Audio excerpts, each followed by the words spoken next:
Y'all, to have a doctor tell me we don't come in those COVID rooms, I'm like, what?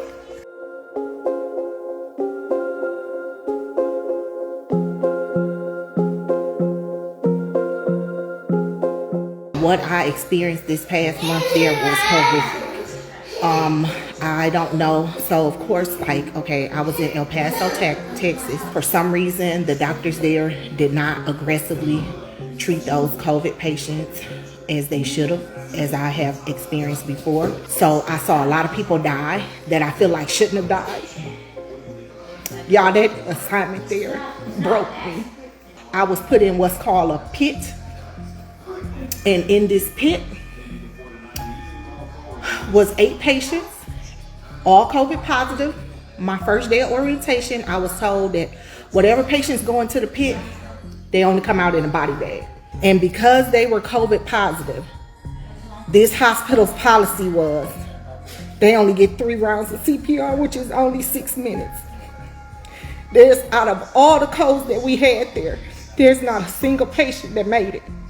Y'all, the morgue was so full of bodies that they had ran out of room.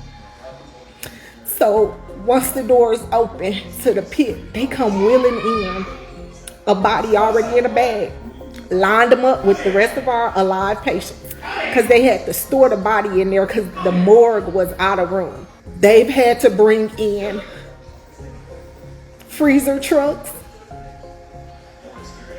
because there's so many bodies. I remember calling a doctor one night, and mind you, we as nurses sit in this pit for 12 hours. The only time that we in full gear, the only time we leave that room is if we go to the bathroom or we go on our 30-minute lunch break.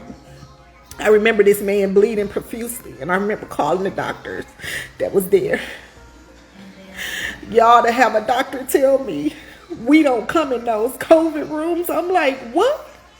Y'all, the doctors don't even step foot in those COVID rooms to see those patients. I was there almost a month.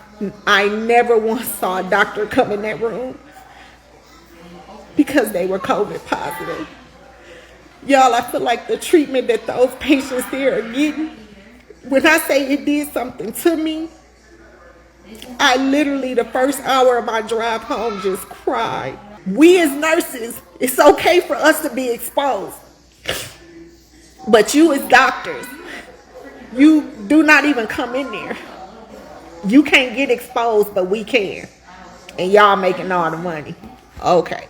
Why is Texas not being broadcast like that? Texas has surpassed New York. We had 4 freezer trucks. 4. They had to show up because it was so many people dying. If those doctors there would aggressively treat those patients from the beginning, a lot more would make it.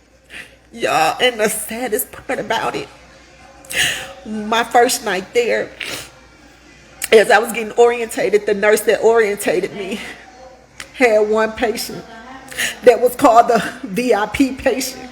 She was a doctor's wife. And when I say they pulled out all the stops for that woman, it wasn't nothing that they didn't do for that woman. And guess what? She was the one patient that made it out of that ICU alive and was able to downgrade to a long-term acute care. So you mean to tell me because she's a doctor's wife, her life meant more than any of those other patients?